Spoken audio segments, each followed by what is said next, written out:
Smile. What we do here is go back.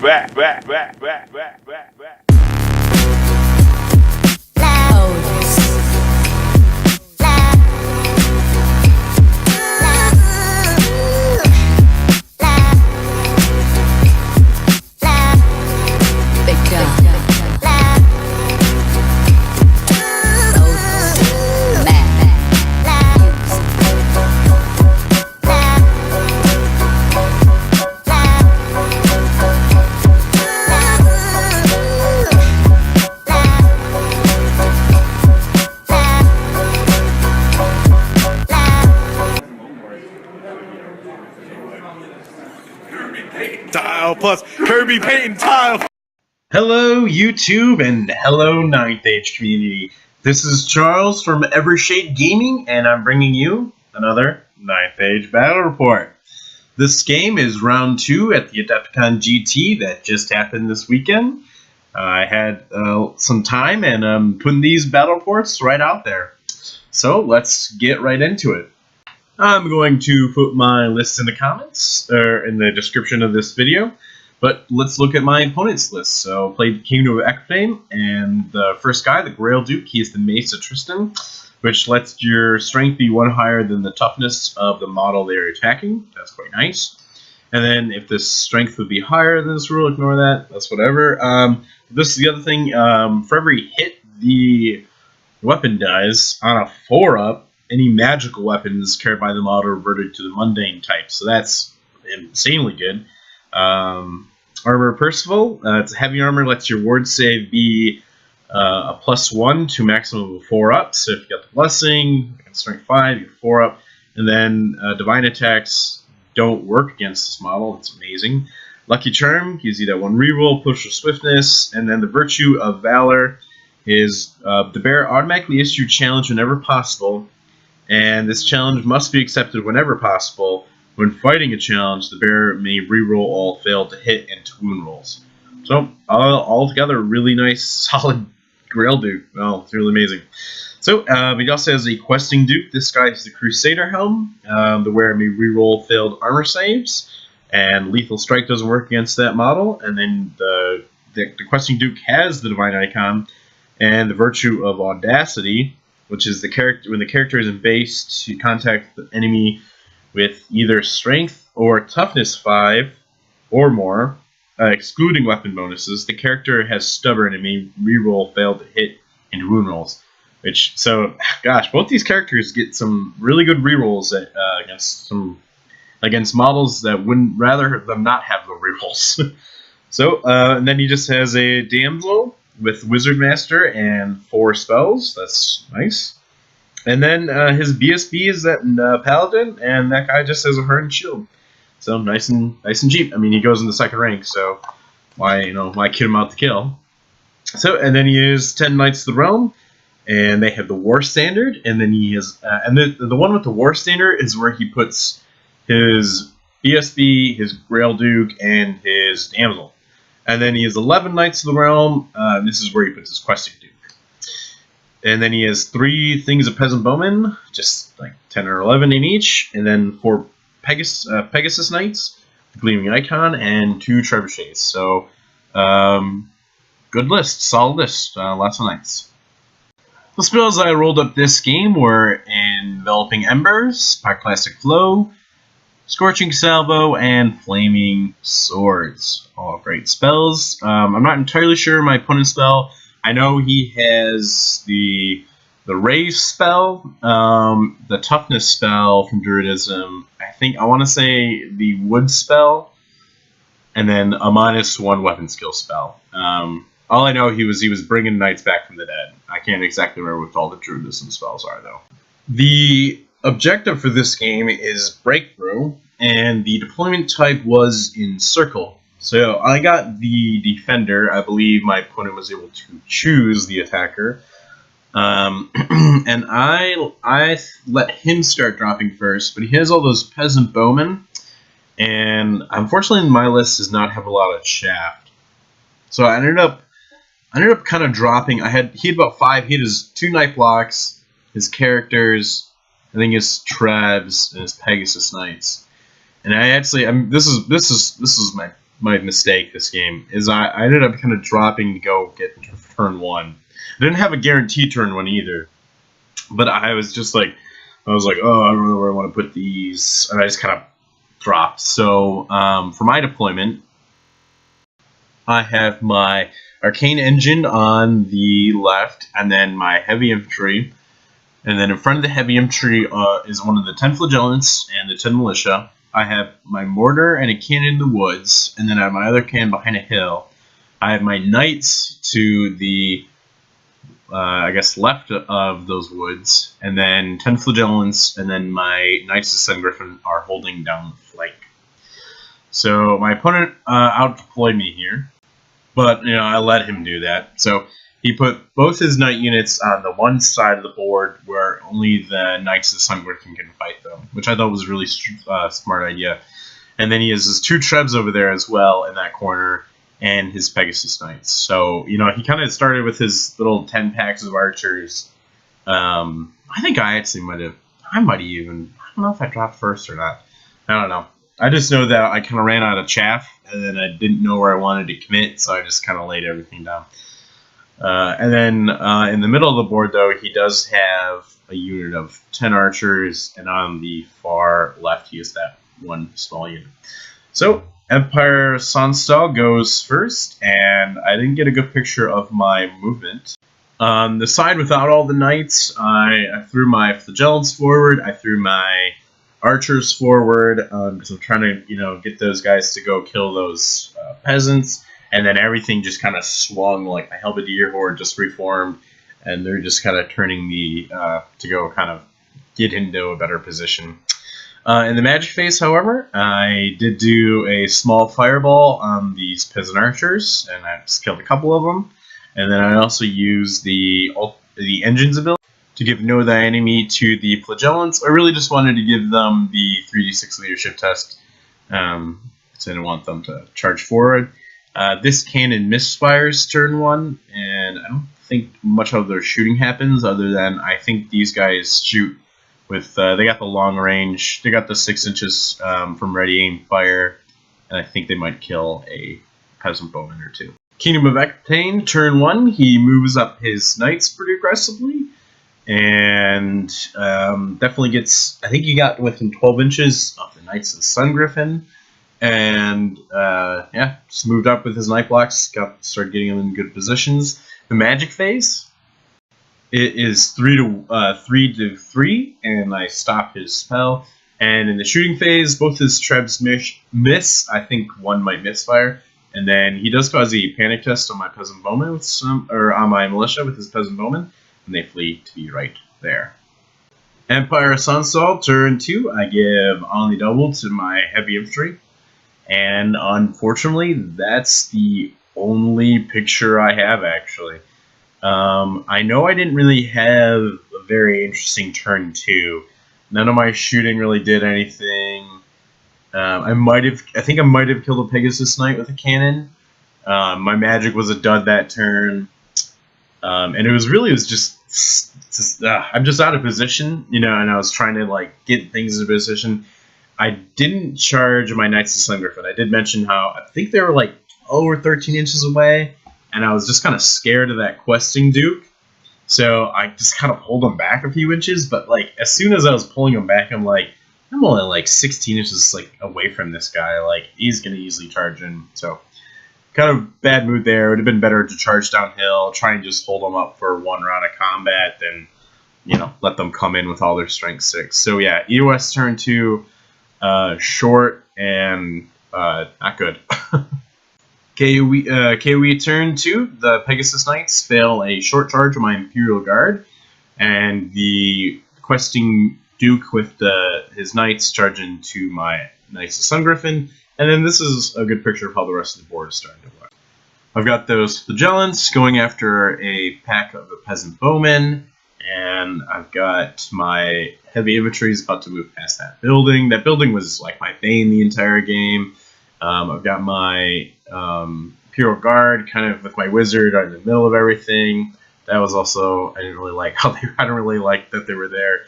And then I'm just kind of backing up with my knights. I was able to rally those militia the last round, so yeah, I'm just trying to figure out how I'm gonna deal with these knight blocks. I was able to turn 2 to put my flagellants in front of his knight block with the Grail Duke, but he did not charge on this turn. He didn't want to.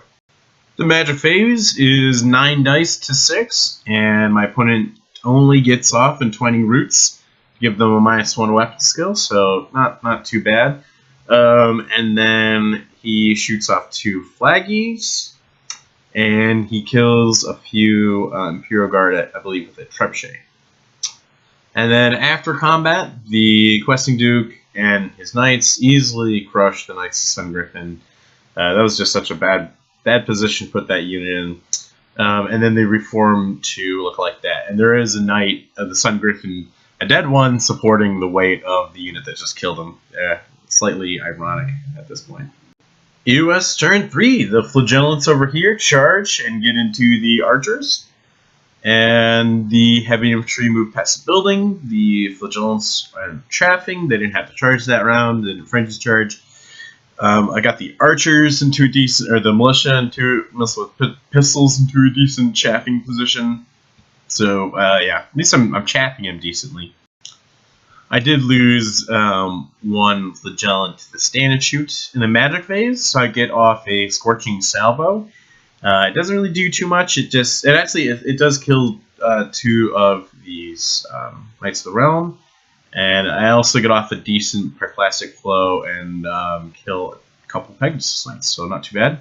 In combat, the Flagellants crush the peasants, no surprise. And they kill all but 1, and they chase that guy down. So that's good. Kingdom of Ectane, turn 3. Both knights charge the chaff. And this Pegasus Knight actually tried to charge the mortar, but failed. So he's right there. Yep, there's a shot of the beautiful mortar being attempted to charge. In the magic phase, my opponent just gets off, I believe, 1 spell, puts 1 more knight back on the block. I lose some heavy infantry to a trebuchet, and then in combat, there's 4 flagellants still alive after the charge. EOS turn 4. I attempt to charge my knights and my knight commander at my opponent's Knights of the Realm with the Questing Duke, and they flee, which was a smart idea. And they flee far enough that I can't really pursue after them. Still trying to kill these archers in the match phase. I do a Scorching Salvo just to try and get rid of those guys. And then I also do a Fireball, or just a base Pyroclastic Flow on the other unit of archers. And that does panic that unit off, which was good. The heavy infantry did charge the 1 Pegasus Knight too. And they killed him and reformed to look like this. Which was a really hard choice because this was my turn 4. So we still had like a lot of. My opponent still had 3 turns. I had 2, and I think at this point. Oh, that's right. I did. I let my opponent fight the flagellant combat first, and he killed the rest of the. He killed the 4 flagellants on my turn 4, and he didn't. I was kind of curious if he was going to reform to look at the heavy infantry or reform to go after the knights. And he reformed to look at my knight commander, who actually, when they failed charge forward, they did go. I think they did go about 5 or 6 inches. So it made it, I think, like a 16, maybe like a maybe. It wasn't a very hard charge. So my opponent just stayed forward. So I ended up looking at that unit. And I wish I just looked at the trebuchets and just tried to have killed those, because I felt like that I didn't know what I wanted to do with my heavy infantry at that point, because I was I was worried about breakthrough, and I was worried about this knight unit coming in and crushing like my knight commander. So I think I made the wrong decision there, but yeah. So they turned to look at the knights, even though the knights are gonna just kind of go away from them. Kingdom of Ectane, turn 4. My opponent charges into my knight commander and his knights. And in the combat phase, or in the magic phase, he's able to get off the Flesh to Stone spell. I was debating whether or not letting him get off, raising 3 knights or Flesh to Stone. And I figured that my Knight Commander was going to do the most damage anyway. And I wanted him to have less knights in combat. So I let him get the toughness buff off. And it was like, I think it was the +2 toughness. I don't think it was. It might have been the +3 or whatever it is now. Anyway, and also I was able to get off Flaming Sword in my previous magic phase, so I kind of just let that go off. So at the beginning of combat, my opponent has to issue the Grail Duke has to issue a challenge. And I just let my champion accept it because I didn't even think about the Mace of Tristan yet. But I was like, I just wanted my Knight Commander to go right at the Knights, which is what my Knight Commander does. And as you can see in the picture, he just, so good. He just killed 4 Knights as my opponent charged him. And we both popped our initiative potions, which I think was kind of weird. I think he was like, I'm gonna pop my Inish potion. I'll be like, oh, I'll pop my Inish potion. And then he's like, I'm issuing a challenge, and I'm like, my champion will accept. And then it's like, I didn't think about it until afterwards. I'm like, oh, I didn't need to pop my potion Inish potion, so, but whatever. So my opponent only did one wound into the challenge, and I think he kills 1 normal knight. I did the 4 wounds for my Knight Commander, but unfortunately that unit has like the BSB, and as a chart it has a War Standard. So I ended up losing by 2 actually, but I stuck with my Gleaming Pendant. So I stick, and then he reforms to bring his BSB up into combat. So I do on the double on my heavy infantry, and I'm just kind of getting him in front of his trebuchet. That's a good picture of how everything's looking. I've got my arcane engine in a way so that it can help my knights. And then I'm kind of trying to hide those Imperial Guard. They've been taking some damage all game from the trebuchets. I'm trying to hide them behind the building. Yeah. In the magic phase, I use Pyclastic Flow to get rid of the last unit of archers. And then in the combat phase, I lose my knights, unfortunately. So again, his Grail Duke has the challenge, and then you have to accept it. And I swing with my Knight Commander. He just gets 1 hit. My opponent has a 4-up ward save. Actually, now I think about it, he should have had only a 5-up ward save. I don't know. I can't remember if he rolled a 4 or a 5. But I mean, it would have only been 1 wound. So regardless, I only rolled 1 hit with the Sanstall. And then my knights don't really do anything in the combat because he's got the toughness buff up. His knights don't really do anything. I don't think he really kills any of my. He might kill 1 of my knights. The problem is, again, he's got BSB, War Banner, and his Knight Commander did do, or sorry, not his Knight Commander, his Grail Duke did do a wound or 2 to my Knight Commander. So I think it just kind of lost on the grind there. Didn't have my BSB in range. I was trying to thinking if I could have. I don't think I could have moved them. That was the problem. Is that I reformed the heavy infantry all wrong. Because if I reformed them correctly, after I fought those Pegasus Knights and just kind of like forgot about the objective, forgot about the trebuchets, I might have been able to, with like on the double, get really close to give that unit a reroll, and then I might have stuck around in combat. But since I didn't do that, I was just out of luck. Because my knights were destroyed in combat, the arcane engine fled. I think it took like a wound or 2 going through the building, which wasn't terrible. King of Octane turn 5, he charges his knights at the cannon. I think the only person failing dangerous terrain tests the entire time he was in that forest was his damsel. His damsel kept trying to trip on a root and die. Other than that, he's pretty much okay. So wrapping the game up here, the knights get both the cannon and the mortar that were in the forest. The Imperial Guard and my wizard survive. My arcane engine rallies. My heavy infantry, they charge into the trebuchet in my turn 6, and they kill it, which was great. And then this is how the end of the game looks. So my opponent kept his 2 big blocks of knights alive and all his characters. He has 1 trebuchet alive in the far corner. I have my big block of heavy infantry alive. My Imperial Guard are good, my Wizard's good, I have a cannon left, and I have my Arcane Engine left. So the difference ends up being 1,083 between us in favor for my opponent, which is a 13-7, which is not too bad right there. However, the objective was breakthrough, and my opponent had both of those knights in my deployment zone. I was only able to get the 1 unit of heavy infantry in there. This is where I was like, man, I wish I just had those Imperial Guard marching forward the entire game. But I don't know. They just kind of kept getting held back. I was, scared at some points of them moving forward and getting charged by the knights. So. Yep, my opponent gets the objective, so it goes to a 16-4 loss for the Empire Songstall.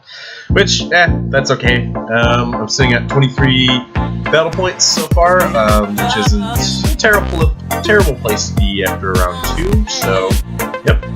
I want to thank everybody for watching, and this has been Eversheet Gaming with a 9th Battle Report.